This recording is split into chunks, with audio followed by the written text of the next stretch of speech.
focus, determination, passion, stamina, and the will to win. The end result, the Ricmotech Sports Car Series.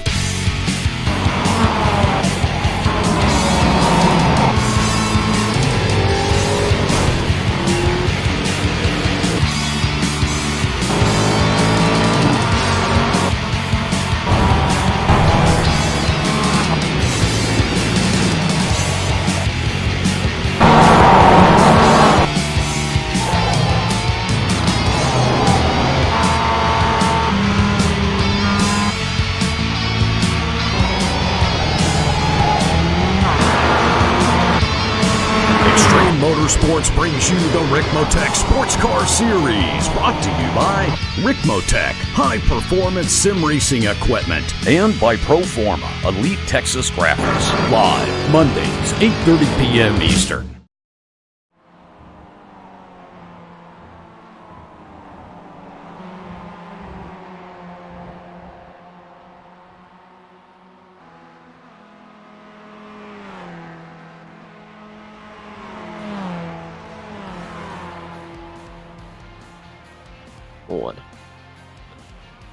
Whenever we head to this classic venue, we think history, we think luxury, but most of all, we think racing. As we welcome you to the Daytona International Speedway, located in Daytona Beach, Florida, just an hour's drive north of Orlando, and it hosts the fourth round of the Extreme Motorsports Ricmotech Sports Car Series, presented by Proforma Elite Texas Graphics. With all coverage today on Apex Racing TV, there's the track map up on screen. It's a 6-kilometer circuit, 3.8 miles in length, depending on your units of choice, of course, as well. Anti-clockwise layout, as you can see. It's the road course of Daytona. 12 turns out there on the racetrack. 8 of those to the left, excuse me. 4 to the right. It's a 31-degree banking across the oval around this world famous circuit. 60 minutes of racing action coming up, and the elevation change. There's no real elevation change here at Daytona apart from the 31-degree banked oval. Apart from that, partly cloudy skies here in nighttime weather to challenge the drivers.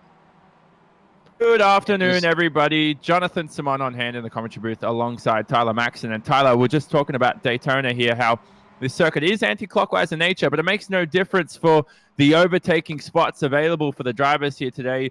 That long banked oval is going to be Slipstream City for sure. Both cars generally, the Mustang or the MX-5, it's going to be an easy place to overtake. Yeah, it's definitely going to be a great race here. Again, welcome to Apex Racing TV and welcome to the Extreme Motorsports Ricmotech Sports Car Series. Glad to be back again in the commentary booth alongside you tonight, Jonathan.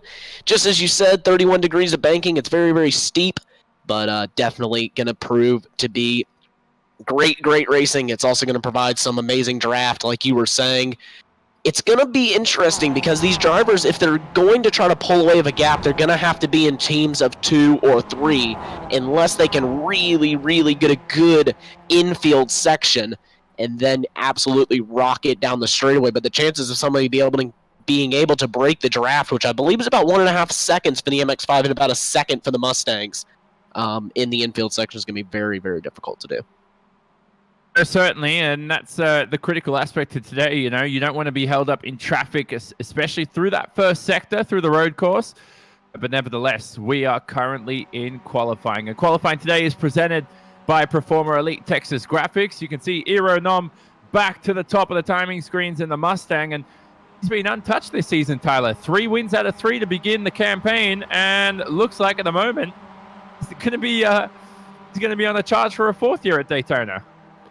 Yeah, definitely going to be on a charge. He's just an amazing driver. He always seems to figure it out and get the car to where it needs to be when the time comes that he needs to get that done. And he always seems to just pull out the perfect strategy when it comes down to it at the end of the day. He's just one of the best drivers in this league. It's definitely going to be difficult for anyone to challenge him, but Mike Dam right there on him in qualifying, so he will be able to possibly challenge him going through the first few laps. They were only separated by 0.3 of a second, so that should be a really good battle up front in the GS class. But then down here in the ST class, which is what we're currently looking at on your screen, Jordy Fike currently on the pole, that Ashbury Racing Motorsports car. But Jonathan White just about 0.6 behind him, so that just shows you what a perfect lap can do for you here. Getting the great draft down the straightaway really can prove critical when it comes to it. And there you go, Travis Swinky also in P3, just 6/100 of a second behind Jonathan. Schwenke was very quick at Lime Rock Park, but unable to replicate that today, of course, as well. Only third this time out compared to pole last time at Lime Rock. But Jonathan White, he's new to the series here, Tyler, and he's a driver who's certainly impressed more than enough. And right now, of course, he's got a front row start, basically, in your MX-5 class. And he's going to try and make the most of it for sure. But at a track like this, where it's so easy to overtake, is it critical to be able to break from the tow or break other drivers away from the draft? It's definitely something that's difficult to do, and being that he is new, he definitely hasn't earned the respect of all the other drivers yet. So it's going to be difficult, I think, for him to be able to get to the front and stay in the front whenever it comes to these 3 and 4 car battle, or these 3 and 4 car trains, of, say, D2D Motorsports or some of these other teams that are 3 and 4 cars that can just push away at the front. I mean, even if they are buried in the mid-pack in qualifying, it's not too important because by the time they get out of lap 1, they can pretty much push by 3 or 4 cars. The thing I like about this series is that it's not private qualifying. You have to deal with traffic. You have to do it the natural way. We're watching the driver of Jonathan White on screen at the moment, right on board with him. And White is ready to complete yet another lap. Now, whether this lap proves his time, he's got a huge haul to make up. Beat Jordy Fike there at the top of the timing screens. Let's see how he goes, Tyler, across the line. Oh, Allen's on top. Look at that. Last minute pole by the driver of John Allen, and that came with just over a minute's remaining. Extreme time there from Allen, I believe. And I think Schwenke also improved his time, so the timing screen's shuffling, but the draft certainly helped there for both Allen and Schwenke. Yeah, definitely help those two to get up to the front and to get that just last lap little push into the top 3 for both of them. So great job to John Allen, he is, I believe, going to take the pole with just a couple of seconds left. Jordy Fike also just going to complete a lap, and there we go. Travis Swanky stops as well. So Jonathan White would be the only one left to set a lap, but I don't think he's going to go any better. As they all are out on their own. He only has Bobby Childs out there as well with him, and he will stop, and we will wait for the grid to finalize here at Daytona. Certainly, the session will switch over soon, and we will take a look at your grid, but most of all, what a last lap qualifying performance there, Tyler, from John Allen. And no, it only caught him up a couple of positions, but so critical for the event later today in just a couple of minutes' time.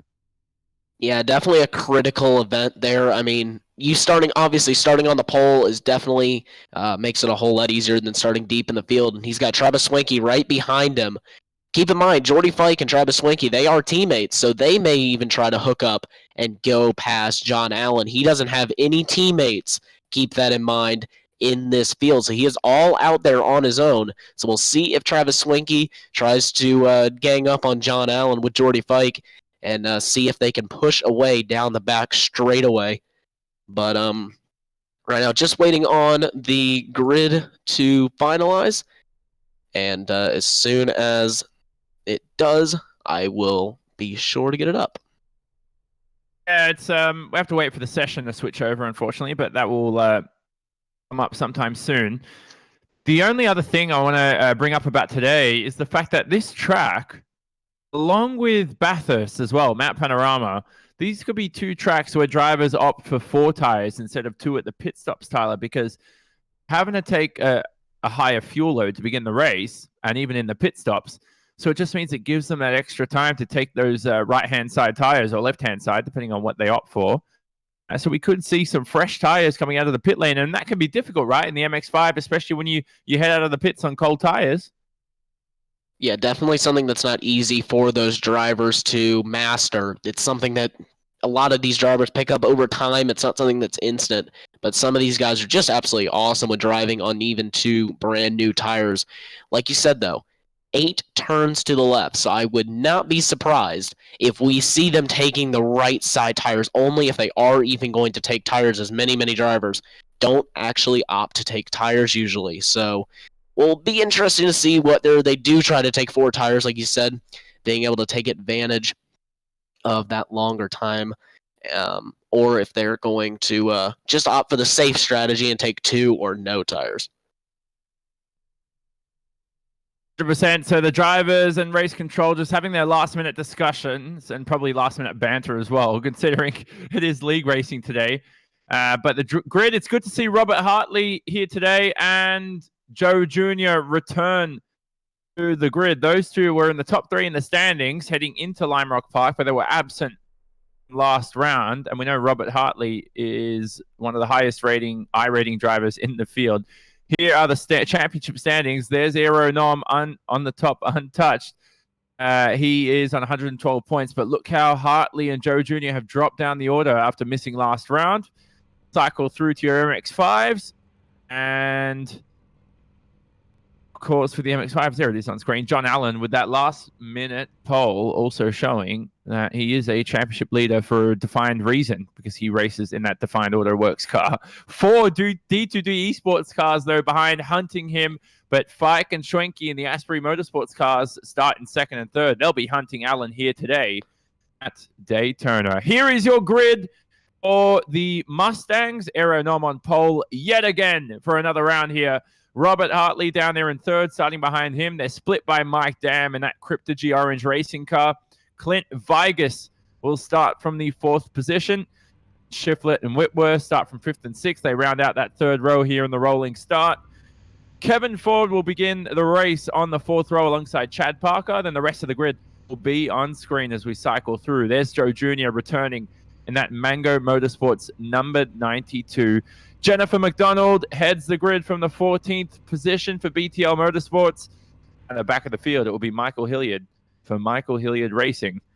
Robert Brist starting 20th. For your MX-5s, John Allen will start from pole, as we saw. There were the 2 Asbury Motorsports cars right behind. But what can Jonathan White do from the 2nd row for Delta Racing? He was very quick at Lime Rock Park, and he's a very quick racer, so he may not be the quickest in qualifying, but we know how his performance will be come the race. Easley and Patton will start on the 3rd row together, but how about Bobby Childs for D2D Esports? And Eric Violet, of course, his teammate behind him. They need a strong charge today. Bring up their points haul in the championship. We'll cycle through the rest of the field.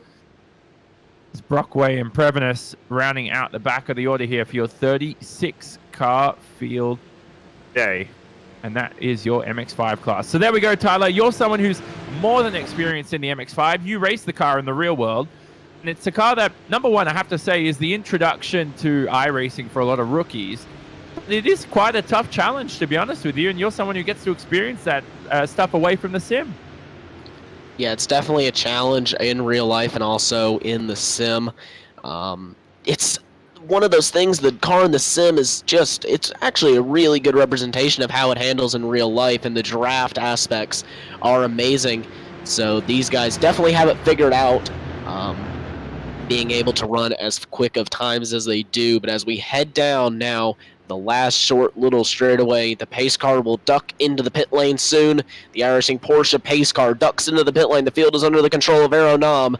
And as we look to the starter stand, it is going to be green flag racing here in Daytona. One car ready to the outside, getting a good jump there from the 5th row. But Aero Nom untouched in the lead.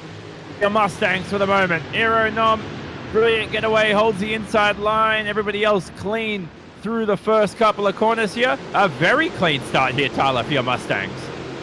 Yeah, amazing start. Aero Nom still out in the lead. The whole field just now going to cycle through, and we're just about to go MX-5 Cup racing here. ST cars under green flag.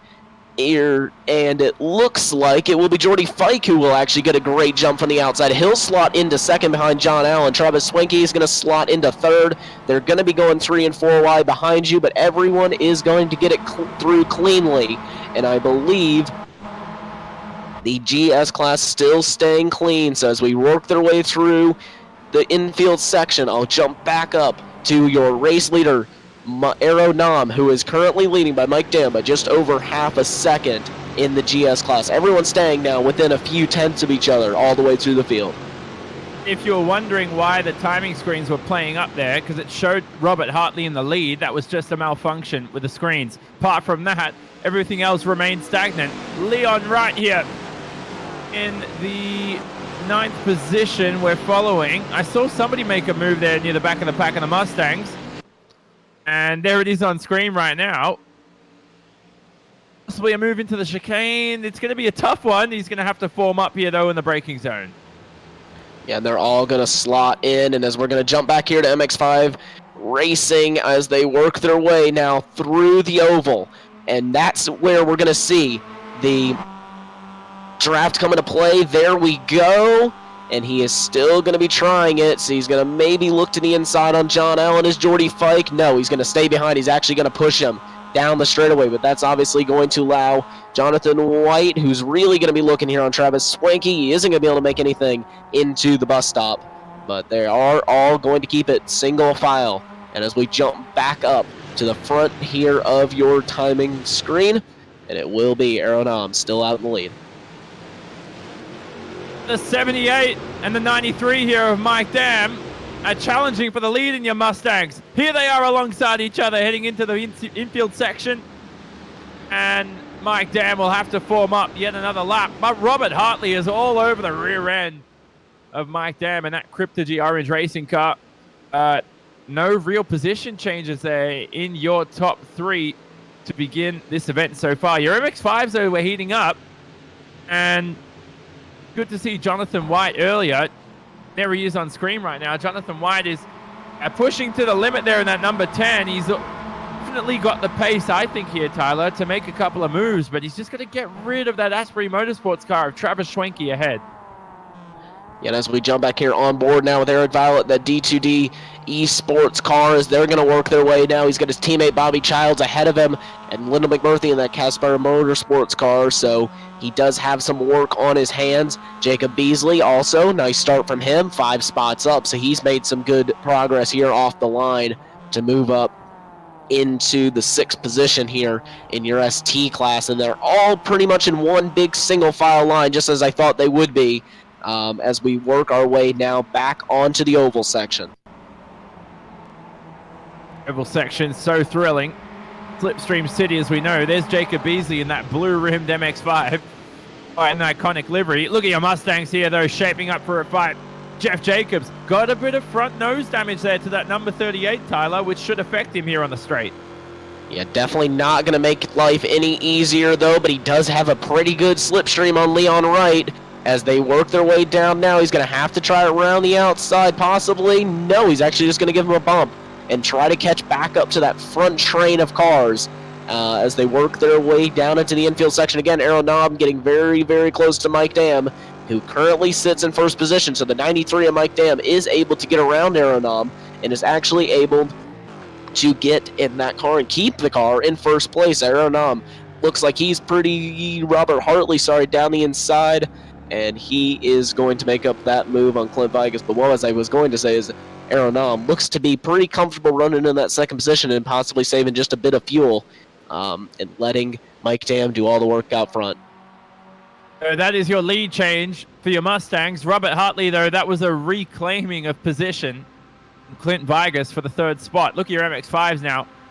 Fight shaping up here. We're watching David Patton here in that number 64 for the D2 Esports car, all off the racetrack. David Patton trying to pull up a move here around the outside of the 4th place driver of Jonathan White. So we thought Jonathan White, at least I thought, was on the front foot, Tyler, but your race can change in just a lap like that. Have a look at David Patton. 2 positions in 1 corner. Move of the day already 5 minutes into the race. Yeah, David Payton doing an absolutely awesome job. He is up into third place, but Travis Swinky is going to try to have a go at him again. David is going to have to try around the outside. No, Travis is going to get the move done. I'd love to get a replay for you on that one because that one was just awesome. Fair move. Well, look at the replay, but I thought fair move, not even a dive bomb. He just pulled it off cleanly.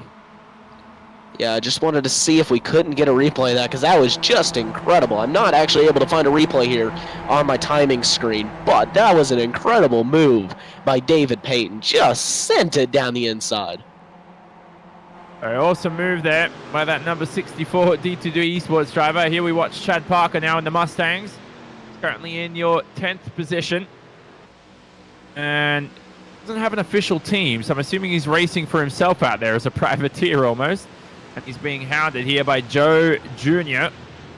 Joe Jr. ever quick in the Mustangs, not having his best day today. Running extremely wide is Chad Parker, and he's going to lose that position to the number 92, Joe Jr.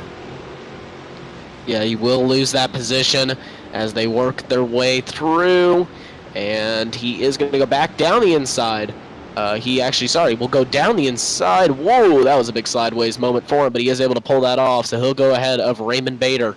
As just continuing there, Jake Johnson looking for a move, not able to get it done, but it's really heating up in the front of your MX5 field as David Payton is going to try and move himself up. John Allen now back into second, Jordy Fike into the lead. They're all close here in MX5. They're going 2 wide behind him, but we're going to focus on that lead battle as they're going to go 2 wide into the first corner. Travis Swanky's going to have that inside, but then David Payton's going to try to make it 3 wide, not able to do it, thinks better of it as they work their way down into the hairpin.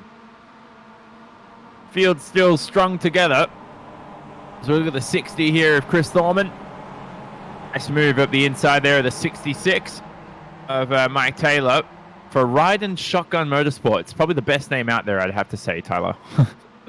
Yeah, definitely an awesome name for those drivers, but look at that front battle.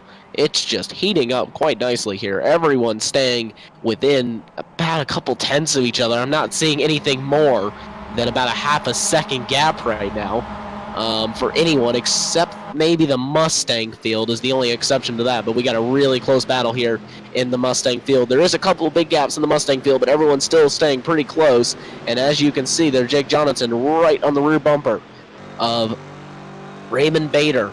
So he is pretty much going to push that car down the front straightaway, and maybe Bader is going to look to the outside of Chad Parker. He is going to try it. We'll see if he can actually make the move stick. Is Jake going to try to go down his inside? No, they are all going to stay in line as Raymond, he's just going to loop it there. So I think that there was no touch. Yeah, there was absolutely no touch there. And Raymond Bader into the wall. Oh, he's going to have to be careful of cars heading through turn 1 now. You can see the track map at the right-hand side of the screen. It's all clear for Raymond Bader, but it's definitely front-end damage for him. And if he's going to repair that, it's going to be a very slow pit stop. But we can't take our eyes off this battle in the MX-5s right now. Schwenke, Allen, Fike alongside each other for the lead right now. Look at John Allen trying to reclaim that advantage in P1. Travis Schwenke here to bump draft possibly. And he's here to help Allen through into the lead. But can Schwenke slot himself up into the order? 3 wide as well down the back of the pack. We never saw that. We were on board with Schwenke. Yeah, 3 wide down into turn 1. That was just incredible. Awesome camera shot, though, down into turn 1. Jordy Fike will slot into P2. And it will be Travis Swanky down to P3, but not if John White has anything to say about it. He's looking down the inside of Swanky, going into the hairpin, and Swanky's just going to go clean around the outside. He will make up that move, and another move just a little bit further back. It looks like that was Jacob Beasley going for the move. Yeah, he just got bogged down there in the exit. He's going to get... it looks like it's just going to be Bobby Childs able to go around him, but he was not, just quite couldn't make that move stick.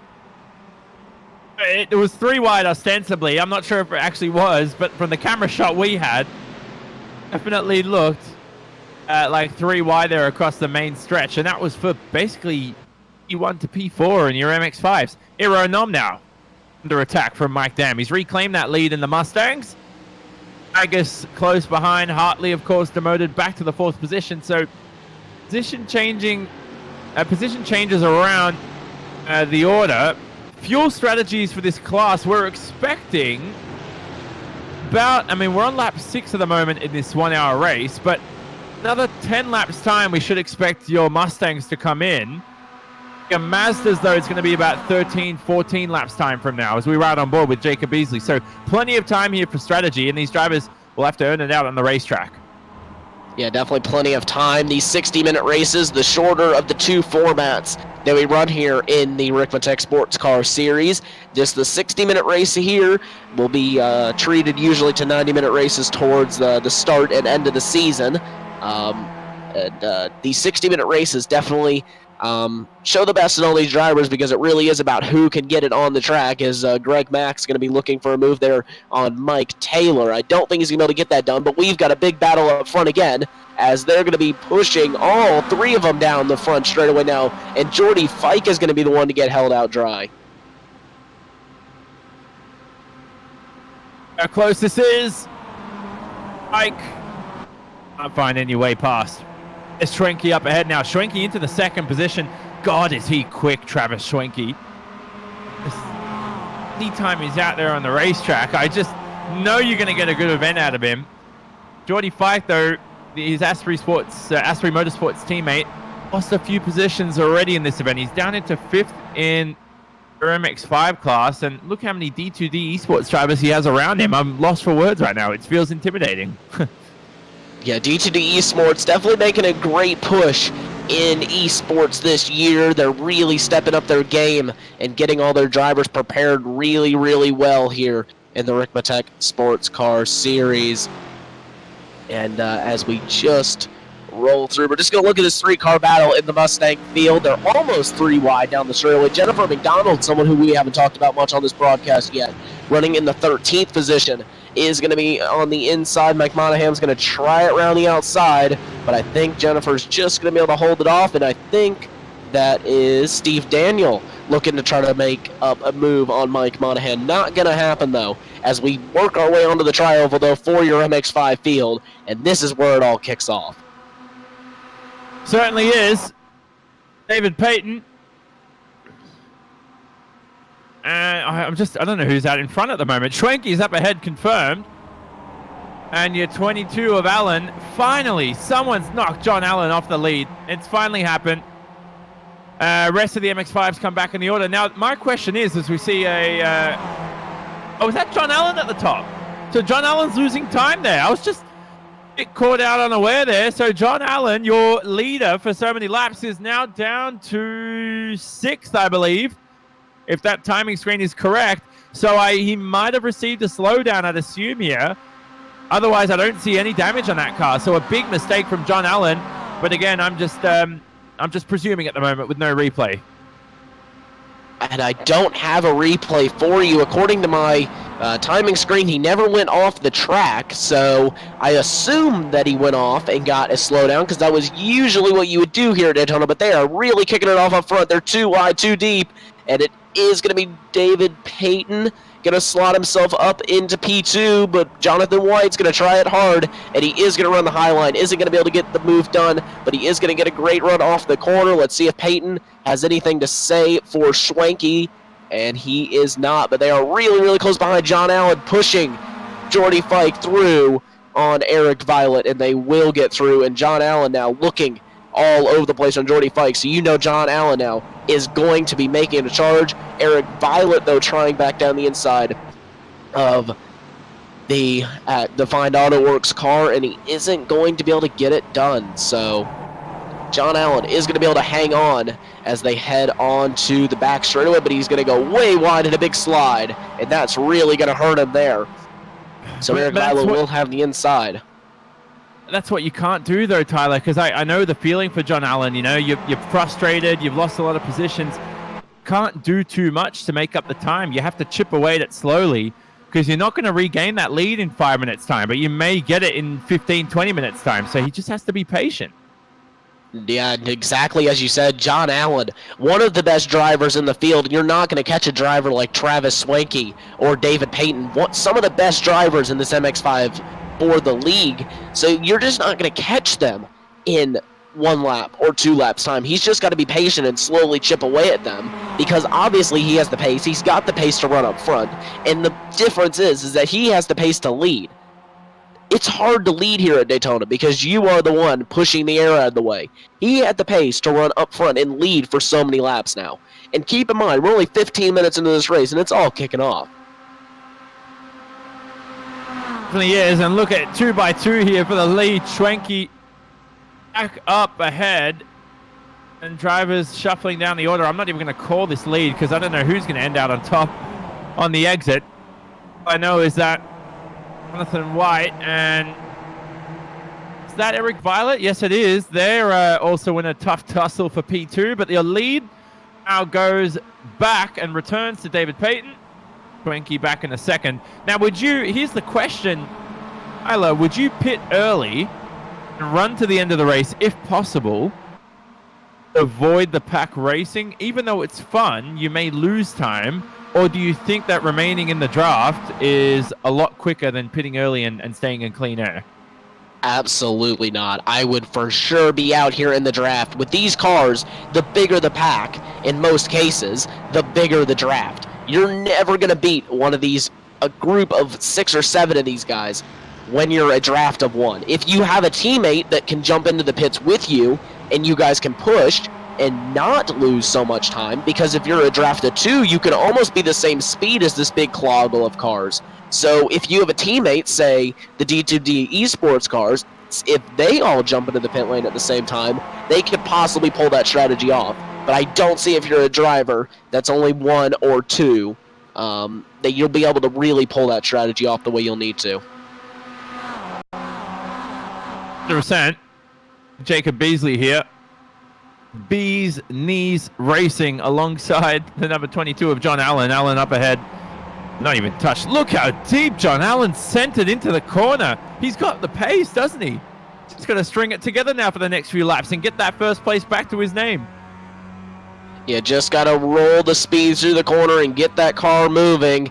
We're right on board with him. We're riding on the roll cage as he goes, as he works his way through the oval now. He's going to get a nice slipstream on Bobby Childs, but it's all going to be kicking off ahead of him. They're going to be too wide again, as they are every single lap. Keep in mind, last lap we saw them too wide, about 6 back, and it is going to be Jordy Fike who's going to try to go all the way up high. I believe he actually tapped the wall there.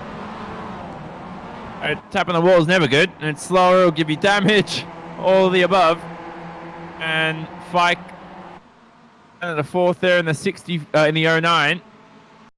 But where's John Allen? There he is, still being hounded by Jacob Beasley. Now, Jacob Beasley, if you're wondering why he has that P1 to his name on the left-hand side of the screen, the lighter side of that green, as we see a lot of damage, and there's a car spun around, couldn't quite see who it was. It's an 09 of Jordy Fike.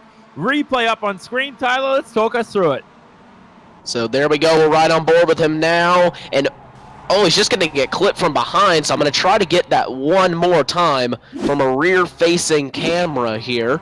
So I'll try to get that just again for you. I'm going to try it and see if I can't try it one more time. But he for sure got tagged there. So definitely not what you want to see. It looked like Jonathan White. But let's have a look at the replay one more time. There's Jonathan White and the number... No, it wasn't. Sorry, excuse me. It was the... Bobby Childs in the 88. It was... There we go. Bobby Childs, and apologies to Jonathan White. It looked like it was him. It's like in an NBA game when the guy who throws the first punch isn't the one who's ejected, because you always see the second punch. That's what I saw from White. He went up the inside. Now we're seeing Katala. He's just exited the pit lane here, and he's pulled off the racetrack, so issues for him.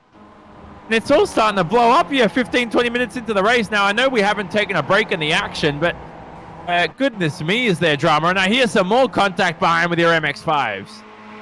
Yeah, so your MX-5, and that's Bobby Childs up in the wall. Bobby Childs in the D2D esports car. He is going to be out. I believe that looks like huge damage to the left-hand side of that MX-5. Let's ride on board with him. He's lost it, didn't he? Oh, and he got helped around for sure, but he didn't help himself as he lost it through the entry. Yeah, absolutely not. So he's going to have a tough time, but there are going to be continue battling up front. Jonathan White, though, also they're going to be kicking it off behind him. This is not good, though, for John Allen, keep in mind, though, because he is just so far back and he's in this train. If he can't get to the front of this and absolutely push with Jonathan White, he's never going to be able to catch that front group of three.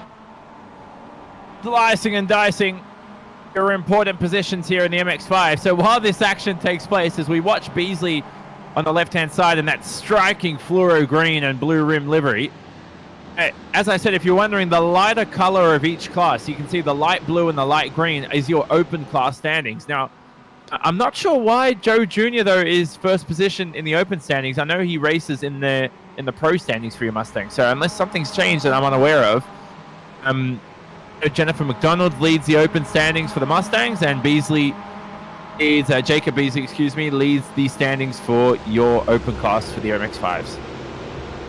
Yes, you are correct on that one. We'll try to get that updated for you during the break here. We are sorry we're having a bit of issues with our overlay file here, but just watching the Mustangs here, we haven't given the Mustangs too much love in this race, but to be honest with you, there hasn't been much that's needed to be done with the Mustangs. They've all stayed fairly clean up in the front, as though Aeronom, as soon as I say that, is going to be challenged here by none other than Mike Dam.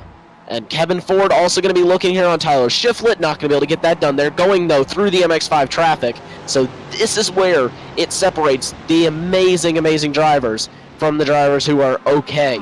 This is where the drivers can really, really make up time or really, really lose it. So this, to me, is as much as the drivers were close to Aeronom last round at Lime Rock Park, I think it's much more of a lottery today as they make their way past the MX-5s, because let's talk about that later, because this could get quite interesting across the main straight. Nom screams past. Easily will scream past Jonathan White, and the worst place to catch White up the inside here. They're going to be alongside each other, but that helps Aeronom, though, defend that first position. Where is Jonathan White? Is he still up ahead? This is quite hair-raising. Watching Jeff Jacobs now in the number 9. I think he's got rid of Jonathan White. There he is, finally out of the way. And that's just going to help Aeronom reclaim the lead by forcing the driver of Mike Dam to go around the outside. Yeah, that's also possibly, you got to think, those drivers such as John Allen and such really need this Mustang traffic to not get by drivers of the top ST cars very, very quickly, to kind of almost hold them up in some sections so that he is able to close up. And as you can see, he was almost getting a bump draft there from one of the D2D Esports Mustangs here as we work our way through so much traffic and so many cars. This is where it gets just so difficult, as one of your Mustangs is almost going to lose it. He is going to save it, though. That will be the number 42 of Brandon Whitworth. But we'll focus back now on your leader, as it's all going to be heating up. Travis Swanky's going to try it around the outside. We'll see what he can do there. And Aeronom is going to try to go between them. That was a beautiful move from Aeronom. Beautiful stuff. Schwenke looks like on the timing screens back in the lead of your MX-5s. And Aeronom traveling away quite nicely in your Mustangs there, leading that field away. But for the driver of Schwenke back in the lead, Eric Violet, though, the lead's changing so much that he's led a lap. He's got that bonus point for himself, Tyler, and that's ultra critical for the championship, of course, obviously. Yeah, absolutely. Every point is critical in a championship like this one. But Jonathan White, he's got Jacob Beasley breathing down his neck here, and John Allen is not too far behind them either. So this traffic is really spread out, your MX-5 field. But look at this. We got a nice battle between Chad Parker and Jake Johnson as they work their way through now. And they are just going to try, and I think they're just going to stay in line here down into turn number 1. And we're also going to see it also kick off here with Mike Taylor and Linda McMurphy. They're going to be battling through turn 1 as we work ourselves through the 25-minute mark and through lap 13. We got just about 35 minutes left. In 5 minutes until, well, actually, not 5 minutes, excuse me. 2-3 laps until first pit stops for your Mustangs, as we see Mike Monahan's handsome mug on screen. And we see another 5 laps until your MX-5s pits. So they're going to go more than halfway through this event, and that's going to shape up your order quite nicely. It's going to provide a thrilling finish. But look at the track map there, Tyler, on the right-hand side of the screen. Entire back stretch and the back straight entirely clear at the moment with no drivers except the 5th place driver, I believe, your MX-5s. I'm unsure who that is. Yeah, I believe that is just 5th place, and it will actually be. His 5th place is pull him to guess up on here for you, Michael Hilliard. So he had a crash a little bit earlier on, and he is currently, I think, just going to pull it in and park it for the night. Oh, that leaves the entire front stretch open now. So that's 5th place in your Mustang Open class, GS Open class. So there we go. We figured that out. Here they travel through the chicane. Jacob Beasley leads your MX-5 Open class, and he is leading quite comfortably for the moment. He's got Jonathan White up ahead, 2nd overall in your MX-5 class. And this is a brilliant performance from Jacob Beasley so far, Tyler, to be in your open field, but 3rd overall in the MX-5s. He just needs a bit of a clean to that hood when he gets in the pit stops. You can see all the rubber being collected by the MX-5. Yeah, absolutely. A ton of rubber. And this has just allowed Travis Swanky to get a nice lead here over White in that MX-5 and Jacob Beasley as well. So they're all super, super close. But Jordy Fike and this group of 3 is going to still be battling as they work their way. And it is going to be Michael Hilliard who is going to come out in between them. So that is going to prove interesting. They'll have more Mustang traffic again to deal with. Like this. Holland managing his way past Mustang up ahead. So now the pit stop's coming up here, Tyler. 4 tires for sure, right? I always find, like, I'm a driver who will sacrifice an extra 2 seconds if I can get a full fresh set of 4 tires. But again today, it's just logical with the time of the pit stop it will take to refuel both cars. Got to take 4. It's definitely worth to take 4 here if you can take that extra tires. It's definitely going to be worth it if you're at a point where you're in a comfortable lead like Travis Swanky and you've got 5 seconds and the car's behind. It's definitely something that you should consider doing because, I mean, for the time that you're going to lose 2-3 seconds in the pit stop, maybe you're going to gain all of that back because they're pretty much going to go 3 wide here in your MX-5s as we are just a little bit further back. This is a battle between Jordy Fike, Greg Mack, Mike Taylor. Mike Taylor is going to get around Greg Mack as they head into the braking zone, and Mack is going to try to go back with him, and he is going to be able to do so. So Mack keeps that 6th position. Jordy Fike in 5th. I'll quickly pull up your class standings here, and this is just in your this is just in your pro class. Travis Swanky leads over White, Beasley, Thorman, and Fike. And as we jump to your open category, try to quickly jump to the open category.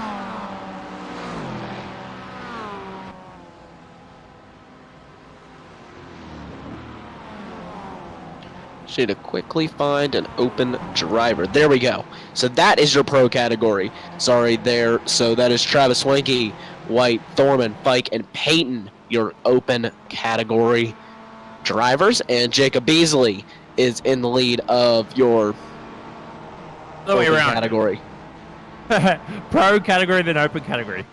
So sorry, I'm getting confused. I'm confusing myself here. So just jump back to your normal look here as everyone is spreading out all through the field. I think we need to ask you, you drive the MX-5 in the real world and you race it. I think broadcasting and commentating is tougher because you're having to click all these buttons and everything. I think driving's a lot easier for both of us. Yeah, driving is definitely an easy one, but it's not the least stressful thing in life. Definitely having to hold off 3 angry bulls or 6 angry bulls behind you is not an easy feat.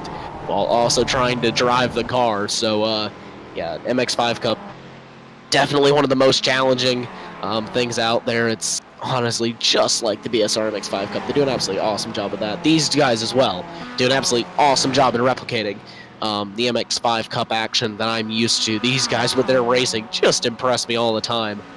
They got just a great top battle for each one of the classes. So, as we're halfway through this event in terms of time, you looked at your MX5 standings. We look at the left-hand side has your Mustang class and your GS Pros. Aeronom leads ahead of Robert Hartley. And it is... Oh, God, what happened to my timing screen? There we go. Kevin Ford is in the 3rd position. Brandon Whitworth 4th. Joe Jr. in the 5th spot. Jake Johansson leads your open class, though. He's in the 6th position overall right now. Dam all the way down in 7th, so he's lost a lot of positions from the beginning of this event. Clint Vigas in the 8th, and then we see the rest of the order on the left-hand side of the screen, of course, too. I believe Jake Johansson leads the open class, and I believe Jennifer McDonald in 15th might be 2nd in the open class. I might have that wrong. That's something to check later on for sure, but those are your standings halfway through the event. Those are your standings heading into the first pit stop phase, and we have gone very long for your top 6 drivers now in your Mustangs. They haven't pitted yet. We've seen a lot of pit stops going on, but everybody from Aeronom to Jake Johansson have not pitted, and we're up to lap 16 of this event. They'll have to come in this time around for sure. Yeah, Mike Dam, the leading car of the drivers who have pitted. We'll keep an eye on your MX5 field. Travis Swanky, though, extended that lead out to a 7.3 second advantage over Jonathan White. So he's doing an absolutely awesome job to maintain that gap and even extend it here in Daytona. Greg Mack in the 2+ Motorsports car moving up just slightly. Eric Violet, though, will be the first-year drivers who has pitted, followed by John Allen and Jordy Fike in the drivers who have pitted. Everyone else in front of them have not done a stop yet, but we'll see how Travis Swanky fares. If he will take 4 tires, I'll keep an eye on that one for you on my timing screens. And here we go. The front few in GS are going to jump into the pit lane. Aeronom's going to lead them down there. Sure, there's no speeding penalties or anything. Massive virtual crowd, by the way. It's a thrilling sight at Daytona, isn't it? With the huge grandstands we have. But there's Aeronom pulling into his stop. Robert Hartley seems pretty quick here. Wouldn't be surprised if Hartley is able to jump ahead here of Aeronom. Let's see if they take 4 tires. Surely is going to be jacked up on the other side, surely, for sure. No, that looked like 2 tires to me. Yes, that was only 2 tires there for each one of your GS class. No one taking any other tires. One thing I did find interesting, though, Aeronom decided to take right side tires, and Robert Hartley took lefts. So that is definitely interesting there. They are flipping the sides that they decided to take. We'll see if Travis Swanky dives in this time. No, he will not. So he will stay out in that car another lap. Derek Holland, though, into the pit lane, as well as Lyndon McMurphy. So we'll see if these guys take 4 tires or 2. Currently, from the looks of things, and oh, that's going to hurt McMurphy a lot. He's missed his pit box. Lyndon McMurphy, that's a blunder. He wants to forget sometime soon, of course. 12 turns out there on this racetrack, Tyler. 8 to the left, 4 to the right. So you'd assume you'd want to take right-hand side tires. Who took right-hand side tires again? I believe that was Aeronom. So logically, he should be better placed. I would think so. Unless the left sides seem to be a little bit more weird on Robert Hartley, but I don't see why they would be so different. Clint Vigas here, though. Looking here on Kevin Ford in the Ricmotech Motorsports car. Clint Vigas in the Math Motorsports. And he will go down the inside. He will make that move up. So he does a great job there to make that move stick and get himself up another position. Travis Swanky, though, we're going to continue to watch with him and see if he tries to go down into the pit lane this time. Jacob Beasley chasing down Jonathan White. And as they work their way through the oval now. We'll see if Travis Swinky dives into the pit lane this time. Let's ride on board with them, shall we? In the cockpit of that MX-5 as they work their way round, and he will dive into the pit lane this time. Your MX-5s were expected to come in about lap 18 to 19, and we still have 6 out there. Your top 6 MX-5 class. That includes Schwenke, as you can see on screen, in the Asprey Motorsports car. That are yet to pit. They're all going to come in right now. Schwenke hopefully in unscathed there. There's 4 of them coming in. The number 2 as well in the pit lane of Greg Mapp. The 66 of Mike Taylor behind, of course, as well. And I always see stock cars, like I always see NASCAR racing here. And I always forget how long this pit lane is at Daytona. These MX-5s, it feels like it's an entire back stretch at Shanghai. Yeah, it's definitely a long one for them. And one driver, though, that did stay out last lap was Jacob Beasley. So Jacob Beasley staying out and trying that strategy of doing another lap on the tires. Right now, Clint Vigas, he just got by Kevin Ford, but Kevin Ford is going to come back at him. Also, the battle up in the lead's getting close, but this battle is closer. Kevin Ford looking all over the back of Clint Vigas as they work their way through the oval section now. And he's going to continue to look and see if he can get him down into the bus stop. Be close. Vigas probably going to remain behind, I'd assume, as they head into the braking zone. You can see the front end of the Mustang dip as they smack the brakes. Then back to the throttle with the right foot here to the long final corner of Daytona. We flick to your leader, Aero Nom, for Team Bushmink, and closely chased by Robert Hartley. Now look at the gap there after the pit stops here.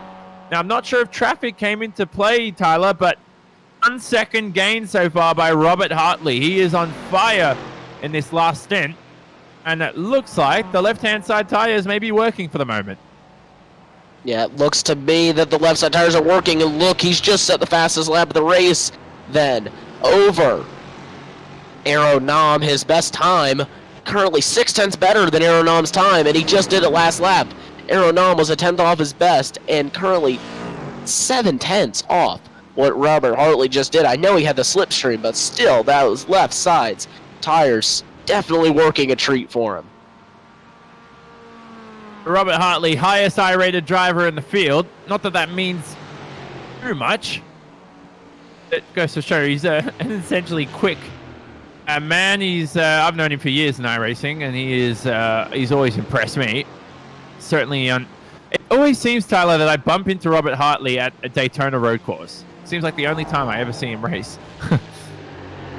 Yeah, it does seem that he does love this place. He's definitely quick here, but this battle's still not closing down with Kevin Ford still trying to get by Clinton Vigas. He will have no luck in doing so. And Jacob Beasley still going to be out there in that car. Travis Swanky 28 seconds back, so he will for sure take position over Jacob. Eric Violet 2 seconds back now from Travis Swanky. You can see there that Travis Swanky definitely lost some time in the pit stops. I just think he just took it a little bit more cautious. And then there's John Allen just a few spots back. That penalty earlier, the slowdown penalty, definitely hurt him as he works his way through now. So he's going to really be trying. And here's Aero Nom and Robert Hartley. They're going to be going for it again. There's just 4/10 separating them this time. Robert Hartley closed down 8/10 last lap. So let's see what he can do to get by Aero Nom. To be close, you can see the relative time on the top left-hand side of the screen. He's already gained 1/10 since I began this sentence. 1/10.5 already. He's etching closer and closer here to Aero Nom. Battle for the lead for your Mustangs. Around the outside is Robert Hartley, and it's going to be a battle into the braking zone. But it looks like Aero Nom is calm, composed. Smack bang, perfect on the throttle with the right foot. Brilliant defensive driving there by Aero Nom, but Robert Hartley, this will be a slight peek here as we ride on board from that Team Bushmink car. Watch the rear end here of Aero Nom, your championship leader. Try and break free from the ever-quick Robert Hartley. If it's not going to be done this lap round here, Tyler, I'm assuming it'll be done sometime soon as we look we're watching Steve Daniel for a second there, but it's Jacob Beasley who's entered the pit lane. So Steve Daniel looking here on Mike Monahan. Mike Monahan on the inside, Steve Daniel on the outside. It's going to be a difficult one. Daniel will try it round the outside, but he won't get it done. And with that, the action is calming down here in the Ricmotech Sports Car Series. We will quickly jump over to a quick commercial break to hear from your sponsors.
Are you a fan of the Ricmotech Sports Car Series?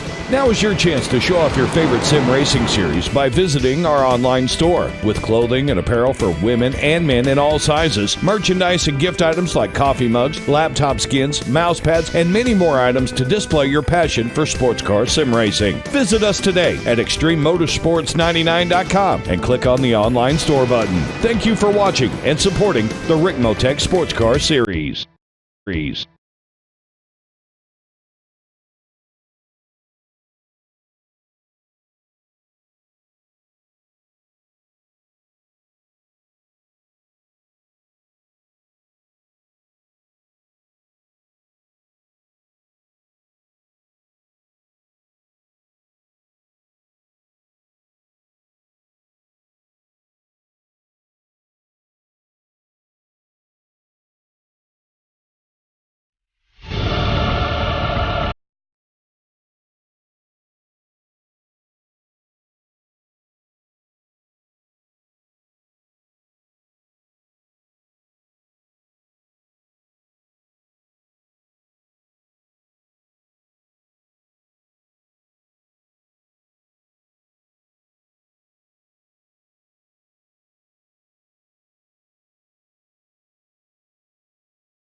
One.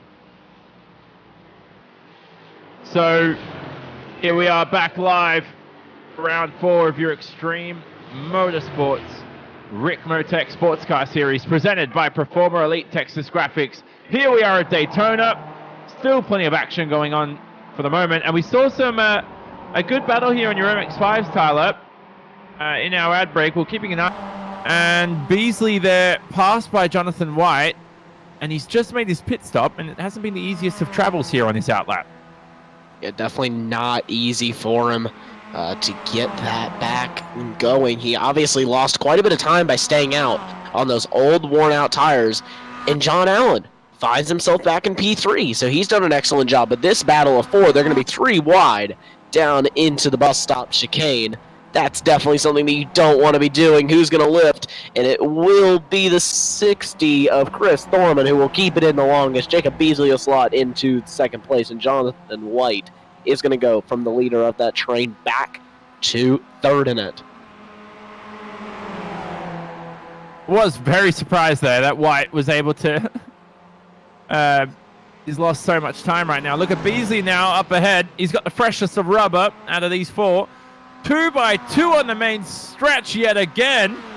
It looks like 3 wide, but that's ostensibly making that decision right there. It's definitely not. Now it is, as Jonathan White heads to the outside right now. As they begin to form up, it's going to be close. Look at Thorman, of course, as well. back up the inside of Jacob Beasley. Now, I'm getting confused here. Did he get a bump draft from that 09? I think he did there from Jordy Fike, and that definitely shot him up into the top position there, and just able to challenge Jacob Beasley just that much more. The bump draft in these MX-5s just works so much.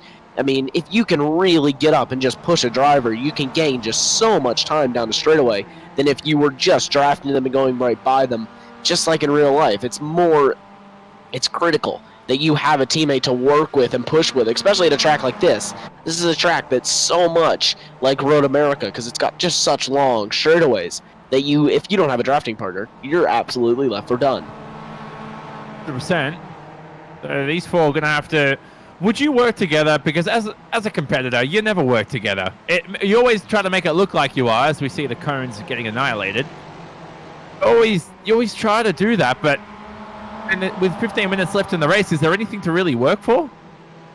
In my opinion, no. There's 6 seconds to each car in front and behind. It's pretty much just a free-for-all for these drivers because they're not going to catch the driver in front unless they put in some absolutely insane laps. And it's still, you're talking about chasing down John Allen, who is absolutely incredible at getting that done. So there's no way. It's almost going to be impossible to catch that group ahead, and the drivers behind of Mac Miller most likely not going to catch. They've actually extended that gap now up to a 7.1 seconds. So right now, with how they're in the middle of nowhere, this is pretty much perfect time for them just to duel for all these positions.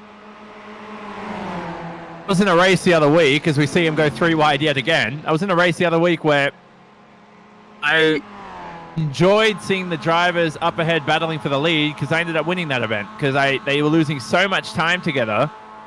Ended up making my way past both of them. Had they not battled together, I probably would have finished the race in third because I wouldn't have caught them in time. But this is always a gift to the drivers behind. But as you can see up ahead of these MX-5s, no one to worry about up ahead. They're way too far ahead of that third place driver.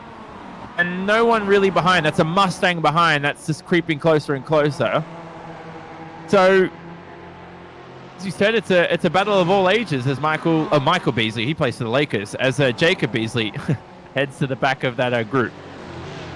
And the battle heating up here in the front of your GS class. Robert Hartley still not able to get by Aeronum.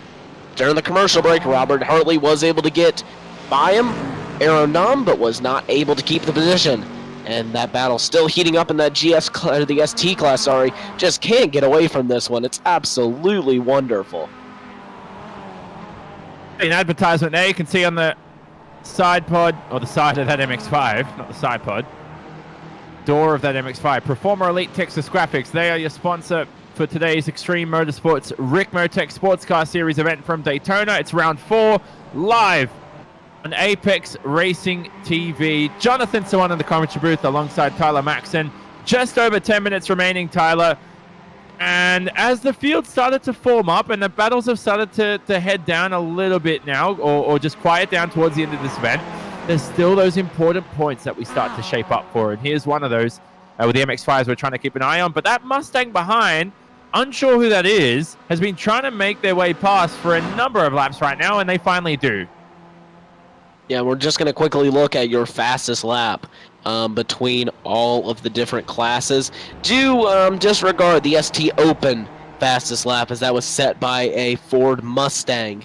I'll actually try and pull up the fastest lap in that class that is not a Ford Mustang. But right now in GS Pro, it is a 201.8, and that is going to belong to Robert Hartley. So he will take the point right now in that with a 202.6. That will be taken by Joe Jr. in the GS Open, and the ST Pro with a 210.6. Sorry, Tyler. Your Mustang's ever close for the lead right now between Nom and Hartley. It's getting ever close right now, I believe. There we are on screen. We see them fighting for that lead with just 10 minutes remaining. Hartley ever close to Aeronom behind, but Aeronom remains in the first position. That inside line in the braking zone into the first couple of corners there, working wonders for your championship leader. Definitely working a treat for him, and Kevin Ford also going to try it as well. But these two catching up to that battle in the MX-5s, which is still staying heated up. So we'll see if they end up splitting up that battle or if they are able to stay battling. But right now it looks like it's going to really, really hurt Aeronam, as he is going to have to try to get through them. And right now he's getting it held up just slightly by Jacob Beasley and Chris Thorman, as Thorman is just going to stay down his inside, and he is going to have to leave him the room there. So the Team Bushfink racing car is he gets big sideways onto the oval, and that's really going to hurt him, because that's not going to allow him to get the run that Robert Hartley is going to have, plus the slipstream. And just gets cut off there by an MX-5. Robert Hartley, great work to get around them with no contact. Very aggressive is Aeronam.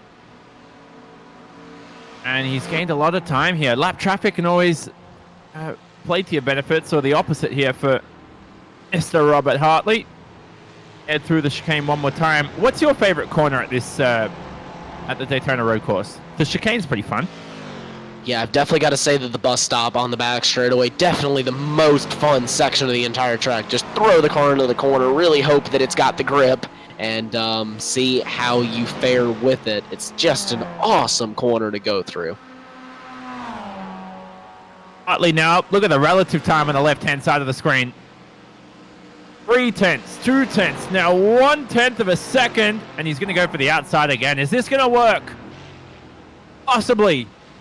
Hartley to the braking zone, not ahead. The same thing, lap after lap. He's got to try something different. When will he try something different? That is the question.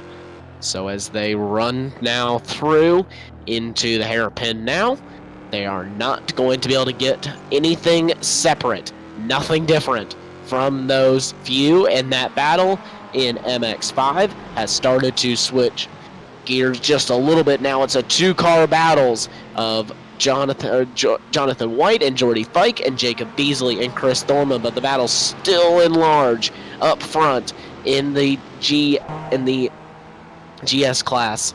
Just half a second separating Aeronam from Robert Hartley, and it doesn't look like it's going to be extending much anytime soon. Definitely not. Have a look at Mike Dam in the third position. Started this race on the front row.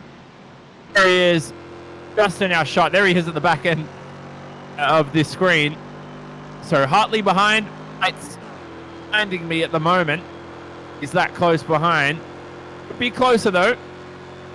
Mike Dam, the third position, may come into play, possibly for the race victory, possibly to help Robert Hartley with just a little bit of a bump, help push him and propel him into the lead order. That's something to keep our eyes on. For Schwenke, he is untouched by 4 seconds in the lead of your MX-5. So just over 6 minutes remaining, but I'm nervous right now, Tyler. Don't know who's going to win in either class. Yeah, definitely. I think it's pretty much going to be Travis Schwenke with the lead in MX-5, as that's really heating up now, as Eric Violet and John Allen, they're going to be going hammer and toe as they work their way through. Also the battle between Jordy Fike and Jacob Beasley, really close, but as we cross the line, it will be John Allen ahead by just 2 1/1000ths, and that's going to be nothing to come of it. Kevin Ford and Clint Vigas still not slowing down anytime soon. Kevin Ford running that really wide line into turn 1. Don't know if that's working for him the way he needs it to, but Clint Vigas really looking strong here as there they go through. Robert Hartley's going to try the outside. He's still not going to make it work. Aeronam making that car just absolutely as wide as he possibly needs it to.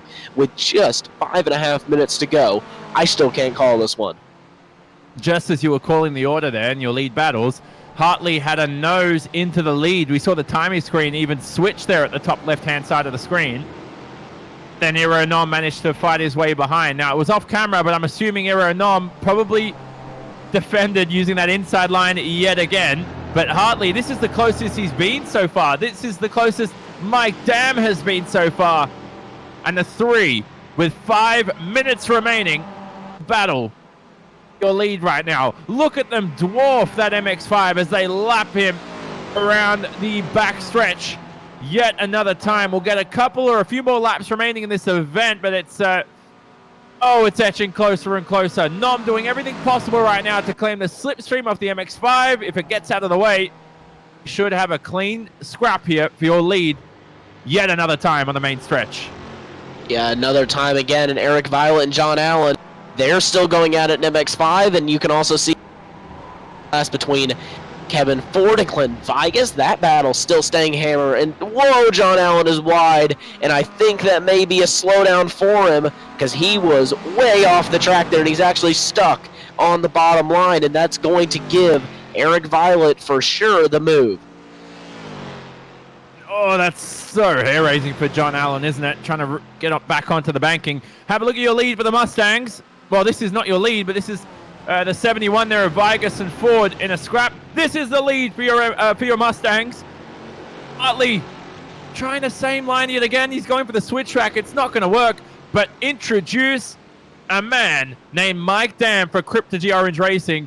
He makes it a 3-car fight here for the lead. Aero Nom just distracted there by the number 29 of one of the MX-5s there out of the way. That's Patrick Prevenas down the order. Oh, goodness. I have to say, Tyler, right now, with a few laps remaining, I don't see Aero Nom being knocked away from first place unless Hartley tries something different, like we said. Yeah, Hartley's really going to have to step it up and try something different unless he's just been waiting all this time. Maybe trying to get Mike Dam to catch up and possibly be able to improve with Mike Dam pushing him. But that's just going to be so hard to do as Aero Nom is just so good at making that car just about as wide as he needs it to. Almost makes it almost just as wide as the track is. You can see he's just so good at doing that. We'll jump on board here with Robert Hartley. We'll see if he tries anything. If he wants a chance at it, he's got to go to the inside, not the outside. He's got to time these runs perfectly. This is where, though, Mike Dam can possibly catch up if these two continue to battle. Kevin Ford and Clint Vigas, that battle still staying really, really close, but it is going to extend once again. But this is the battle that we're keeping our eyes on. The battle for the lead, the battle for the overall win. Not the best drive out of the bus stop for Mike Dam. So while this is taking place, we saw John Allen in your MX-5s back up into the second position. There he is on screen. John Allen, brilliant move back, and he's got 2.5 seconds to Travis Schwenke. That could go down to the final lap. But your leads for your Mustangs is getting closer and closer. Hartley about 1/10 behind. Mike Dam close as well. Oh, I don't think it's going to work this time round. I know the result. I know where Nom's going to place his car right now. Something different needs to occur. Hartley screams around the outside in the braking zone. Can he pull off the move? Oh, he can't. Not the best run out of the exit. So Robert Hartley really needs Mike Dam here to help him out if he wants a chance at catching that front Aero Nom. If he wants to get around him, he needs some. And like you were saying, Travis Schwenke could get knocked off the top position there from John Allen, who is actually now down into third. And where is John Allen? John Allen's crashed. He's into the wall. John Allen's in the pit. Yeah, something's gone wrong. John Allen, who should have won this race based on pace, and we'll talk about that after the event. He's not had the best of days here at Daytona. He's had the best of days in pace, not the best of days in consistency. Schwenke now needed that because Eric Violet is catching him slowly, but it won't be enough before the end of the event. Now, I believe they should catch the finish line before we hit the 1 hour mark. So this should be the white flag lap. It's going to be ultra close, isn't it? This may be the final lap as well. It's going to be close here, Tyler. Definitely going to be a close one. Jacob Beasley, they're also close as well. But this is the battle that we're all focusing on. Where is Mike Dam going to go? Is he going to try and get up to Robert Hartley? He's going to be out of fuel. Is he out of fuel here with 20 seconds remaining? This is going to be the final lap. This is the battle for the win. Hartley. They're all pushing. They all go wide. Any slowdowns? I don't think so. But Hartley now, it looks like it's going to be Aero Nom unless Hartley gets a mammoth of a run here across the finish line. Who's going to win round 4 of the Extreme Ricmotech Sports Car Series? Hartley to the outside. It's going to be a drag race to the finish line. Checkered flag waves. Robert Hartley to the lead. Robert Hartley is victor for round 4. What a finish by Robert Hartley. Oh, it's unofficial at the moment, but Hartley in the first position. Heartbreak for Aero Nom as he crosses the line. The first race of the season. He is not on the top step of the podium. Tyler, what a finish as we see Travis Schwenke, winner of your MX-5s. Yeah, absolutely awesome job here for Travis Schwenke. But this battle's still not over either, though. Jacob Beasley looking all over the back of Chris Thorman, but awesome job there to Robert Hartley. We'll get to that in just a second as they're going to go 2 by 2 across the line, and it's going to be Jacob Beasley who will get ahead of Chris Thorman. So another great one at the line. Just 2 100ths of a second. That is just insane. Tyler Shiflett also gets 3 100ths of a second over Clint Vigas. And Steve Daniel, another 2 1,000ths of a second across the line over Mike Monahan. And it is Chris Thorman, 3 100ths of a second behind Jacob Beasley as they cross the line. Michael Key is going to possibly cross the line. We'll see where he gets to when he crosses the line. As soon as everything finalizes, though, we will give you your final grid order. But awesome race by Aero Nom and Robert Hartley. Robert Hartley just able to tip him at the end of that. We'll talk about that in the post-race rundown. But we're just going to wait on your grid or your results to finalize, your last few drivers to finalize and go in. But I'd like to know what happened to John Allen. Yeah, we'll have a look at that after the event. But John Allen, not the best of finishes for sure for him. He had a chance to win this race, and it didn't pay off. But how about Robert Hartley there, Tyler? What a race victory from him. Aero Nom there. I'm not sure if this is official. Don't have the stats on me at the moment, but did Aero Nom lead every single lap this event? I don't think that's correct, but to defend that well for over 15-20 minutes, then for Robert Hartley to sneak over the line is just a perfectly timed finish. Mike Dam ended up crossing the line in third, and he ran out of fuel. Remember, we thought he ran out of fuel. He was coasting towards the finish. It's just such a dramatic finish to this 1 hour event. Yeah, definitely a dramatic finish for everyone. So we're seeing just the final few drivers finish up. I believe everyone is finished up, so I'm just waiting for the results to come through, and we will quickly head over to your results. As there you go, Robert Hartley doing the celebratory donuts, and I will quickly try and pull up your race results. I still don't have. Has everyone results. been disqualified? Then they'll pop up sometime soon. Should pop up sometime soon. I'll see whenever I can get these to work. So we still don't have any race results here just yet. So we'll wait for the final few drivers to come in, reset their cars, and stop on track. So we'll just roll through the scenic cameras here, and we'll try again at the race results.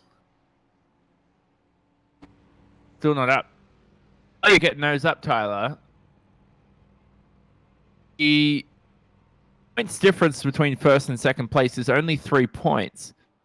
The bragging rights and the perfect season for Aero Nom so far was destroyed there by Robert Hartley at the end. I just think he perfectly planned that. I do. I really think that he just got it perfect there in the end. Just was able to keep it right where he wanted him. He knew that he had the pace there right there in the end. As we look at the beautiful shot here of the Daytona International Speedways. I'm still struggling to get race results up, as there we go. Race results up on your screen now. So at the end of round 4 of the Extreme Motorsports Ricmotech Sports Car Series, presented by Performer Elite Texas Graphics here on Apex Racing TV, it is Robert Hartley victor by 2 100ths of a second. It seemed closer, didn't it, across the line?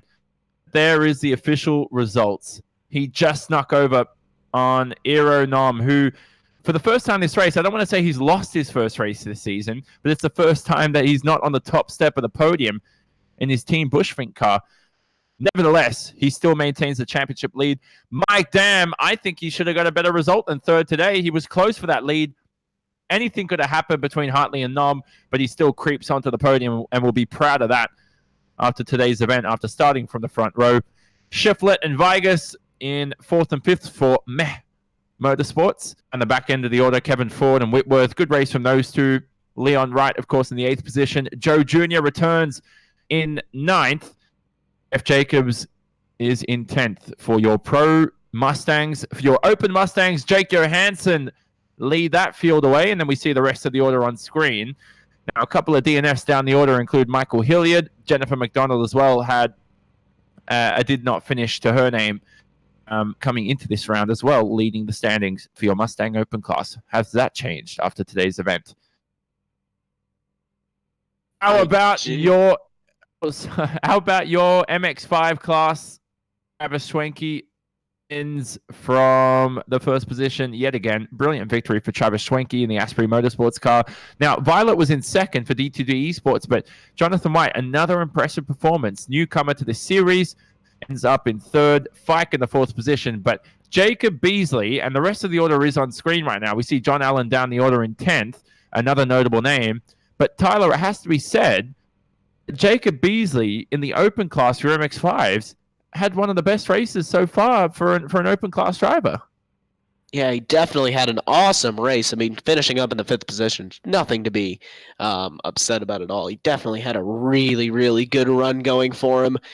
Just something to be proud of. And this is something that Daytona can throw, and that's what I absolutely love about it, is that it can throw up some absolutely amazing racing.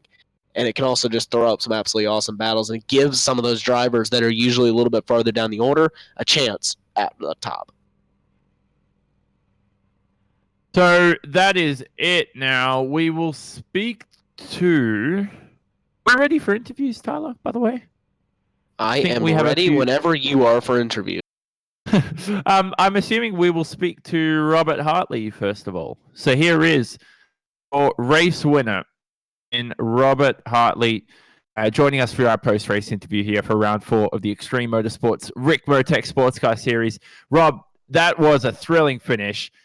I was getting concerned for a second because the outside line into turn 1 in the braking zone just wasn't working out for you, but you proved me wrong at the end and snuck over the line for the race victory. What a finish. Yeah, I was trying to set that move up the last 10 laps or so, trying to work that outside on aero, but he was doing the right thing, trying to back me up that last lap, and I just kept backing up a little bit, got that right gap coming out the bus stop and timed it perfect.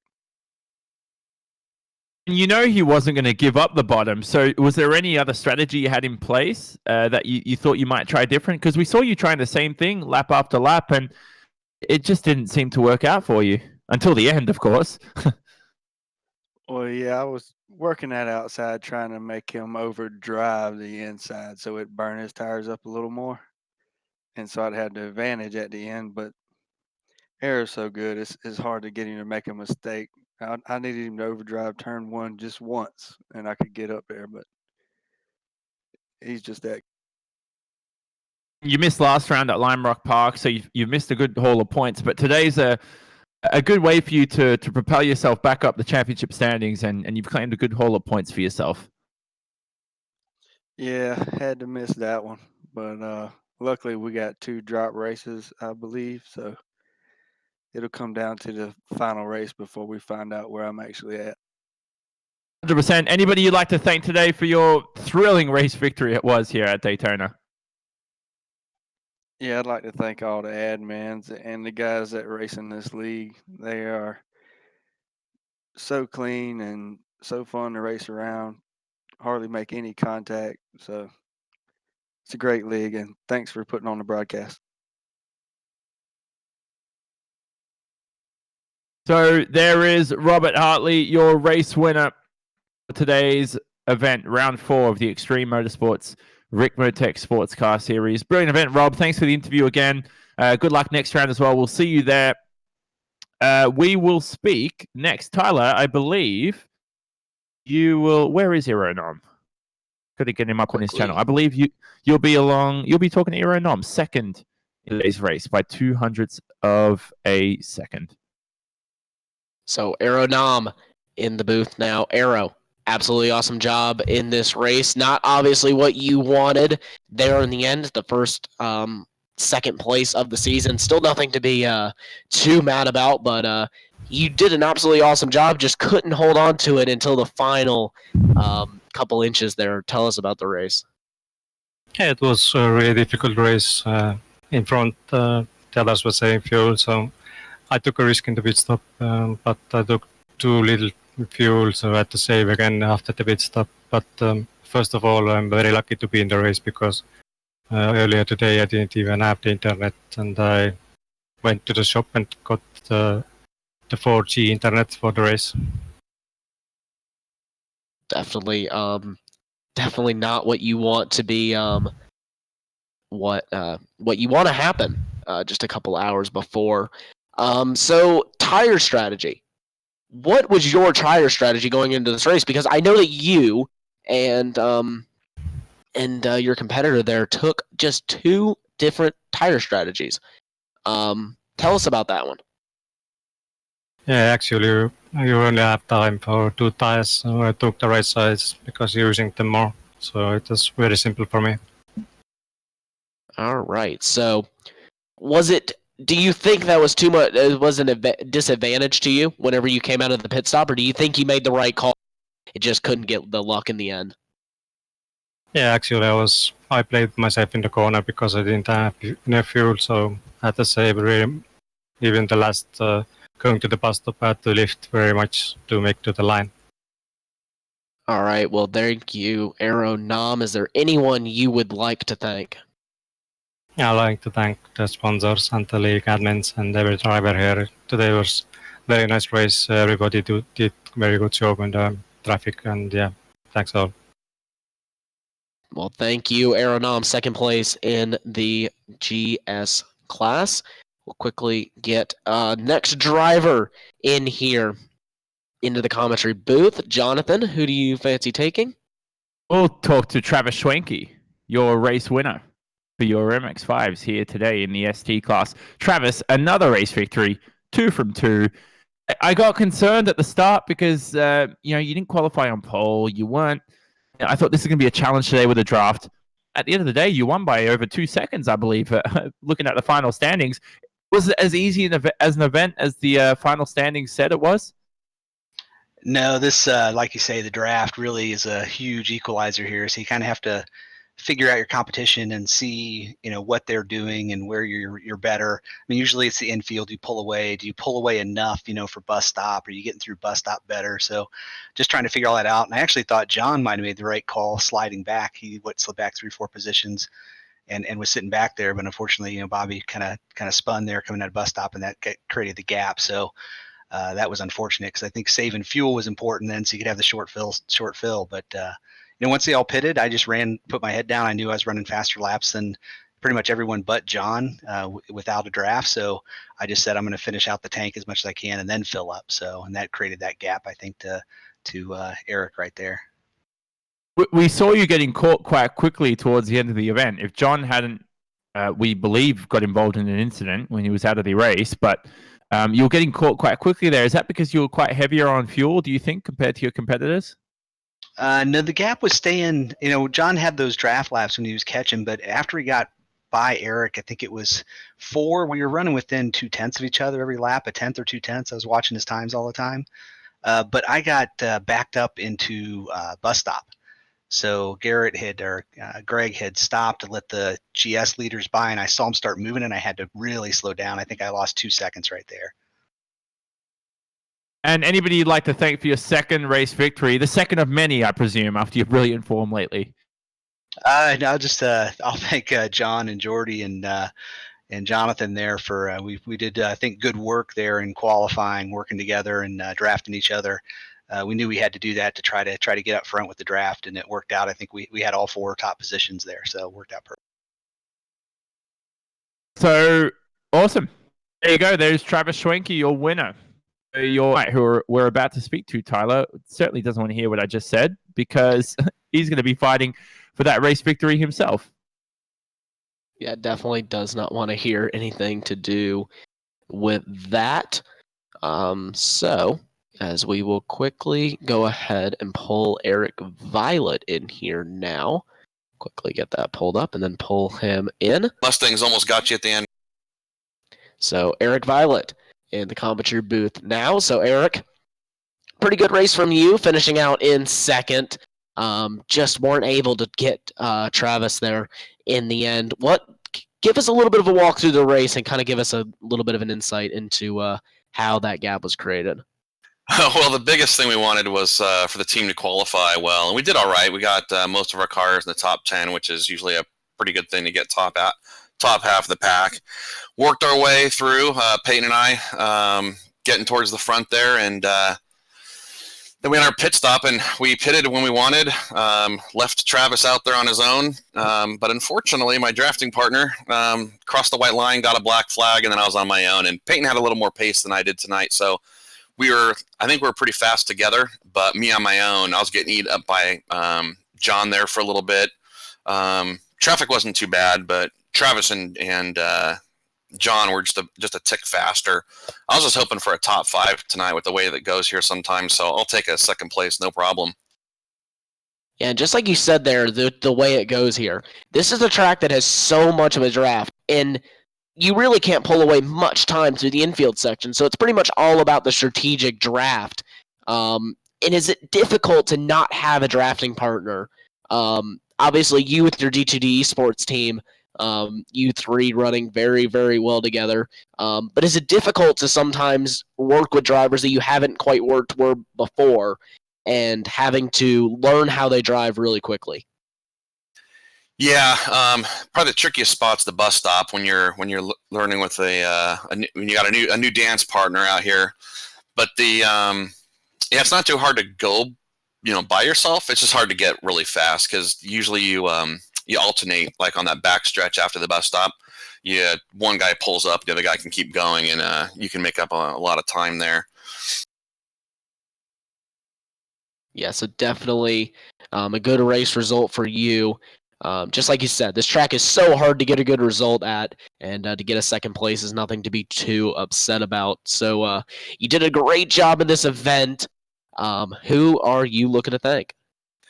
Well, first off, you guys, thanks for putting this on. It's always fun to watch these, and there's other people out there watching these, so that's always really cool of you guys. And of course, Ricmotech for being our major sponsor, and then our secondary sponsor, Proforma Elite Texas Graphics. Good to have those guys on. Plus, they're sponsoring our cars, which is awesome too. The admins, and as always, Chad's mom for taking care of the big old bag of Richards. Those are awesome. Picks them up wherever they're sold. So great job for you guys in this event. Hopefully talk to you in the next one in 2 weeks' time. But until then, we'll talk to you soon. Yeah, hopefully talking to you soon, because that always means a second place finish. All right. Well, or better. Hopefully one stop better for Eric Violet in next round. I'll go ahead and quickly let you, Jonathan, get Jonathan White in here. The Jonathan's got to speak to the Jonathans. That's it. Here's my Jonathan brother, Jonathan White, who came home today in the 3rd position on the podium yet again. So another thrilling event for you, Jonathan, but surely you want to get that race win next time out. You've been a brilliant runner so far to begin your campaign here in the Extreme Motorsports Ricmotech Sports Car Series, but I guess you're probably hungry for more. Yeah. Yeah, sorry, this is messing a little bit. But anyway, so Lime Rock was a good race for me. I knew that track well, but Daytona, the pace was a bit off for me. I'm not the best at that track, so I was relying more on like drafting and so on. But yeah, next race I'm definitely gonna try and go for a win, maybe second place or so, because I know that I can do it. Today's event, though, strategy. Did you take 4 tires at the pit stop? Because that's what a lot of us expected for guys to take, but we're assuming you probably saved enough fuel that maybe you could short fuel to the finish, and it meant that 2 tires was probably the best strategy. Yeah, I was talking to Travis and John about this, and they mentioned that if you took all 4 tires, add another 6 seconds onto on your pit time. So it seemed worth it to just replace the right side of the tires and go at it, and that seemed to be the best strategy. Anybody you'd like to thank after today's event yet again? Another brilliant performance from yourself and the team. Thanks. I'd like to thank Kevin C. Ford and what's his name? Frank Rico for creating the series. It's an awesome. And I'd also like to thank Jordy Fike, Travis Schwenk, and John DeAllen for helping me get started in the series, because they've been a massive help, and I wouldn't have gotten third twice if it wasn't for them. One other thing, actually, Jordy Fike, he was really quick today. He got spun out, I think, lap 9, coming to one of the horseshoes, or like third corner or so, and he started way in the back and got all the way back up to fourth. So I think that he deserves massive applause. He's really, really good. There is Jonathan White. Thanks again, mate, for the interview. So you were Snipperdoodle last week. Yeah, I was Snipperdoodle. So Alex and I were like, is this a troll name? Do we want to grab this guy for an interview? But it was, so apologies for not speaking to you last week. No, it's fine. That's my bad for having such a ridiculous name. We got him yet again. We'll see you next round. So Tyler, that is it for round 4 of the Extreme Motorsports Ricmotech Sports Car Series here on Apex Racing TV. Any final words about today's event? It was a thrilling one, wasn't it, at Daytona? I'm assuming we'll have probably something similar around Bathurst with a little less drafting. Yeah, definitely Bathurst last season was an absolutely awesome round. Just so excited to see that one come. Next time around, though, we are going to Detroit in Belle Isle for the Belle Isle 60-minute as just an awesome track in Detroit, Michigan. Definitely a challenging one for them, but we are going to have a 1-week break as we will head to Le Mans in France for the Ricmotech World Challenge season finale, featuring the GT Le Mans and GT Daytona classes. Those cars finishing up in Le Mans. So a 2-hour and 15-minute event there. Definitely going to be absolutely an awesome event. Going to be very, very, very challenging for these drivers. And yeah, just looking further on down the schedule here for the Sports Car Series. So be sure, though, to tune in next week at 8 p.m. Eastern Time, 15 minutes earlier than this current broadcast started. Be sure to tune in for that one for the Ricmotech World Challenge season finale.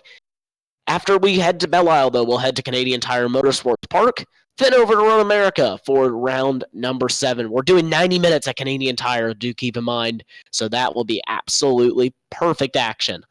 Then we head to Virginia International Raceway for a 60-minute event there, a very unused track on iRacing that I feel deserves a lot more than it is given. Then we'll head over to Mid-Ohio for the 60 minutes at Mid-Ohio.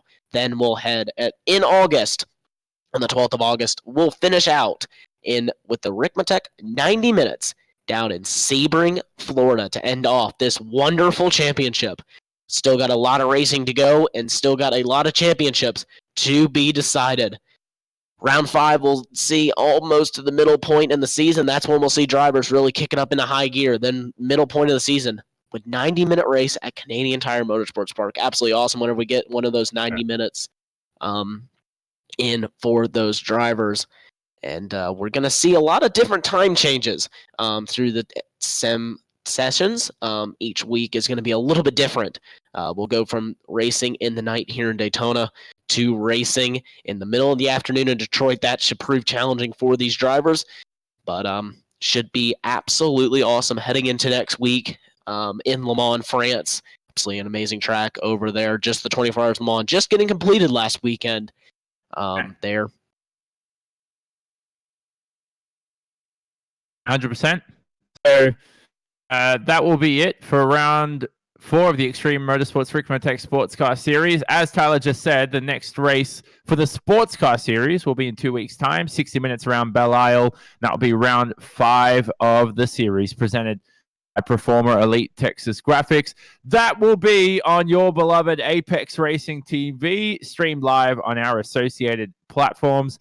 thanks to all your viewers for joining us for today's broadcast, of course, as well. Tyler Maxson alongside me. I'm Jonathan Simon, of course, as well. Thanks to Tyler as well for his work behind the scenes in production, and our entire Apex Racing TV crew for putting this broadcast together, because this today has been an Apex Racing TV presentation. And we say so long from Daytona. We'll see you next week, and we'll see you in 2 weeks' time for Belle Isle for the next round of the Sports Car Series.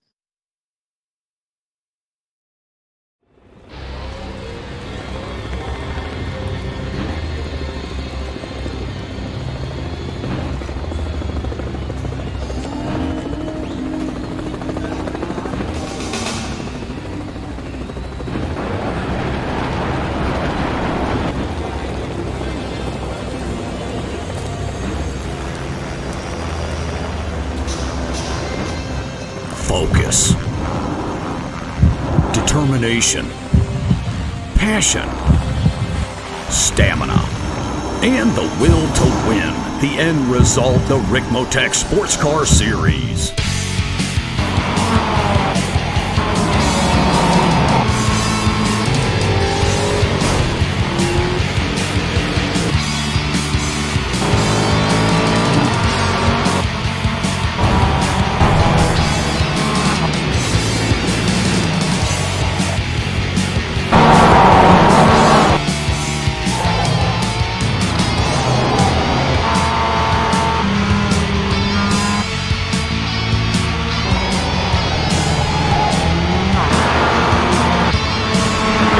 Motorsports brings you the Ricmotech Sports Car Series, brought to you by Ricmotech, high-performance sim racing equipment, And by Proforma, Elite Texas Graphics. live Mondays, 8:30 p.m. Eastern.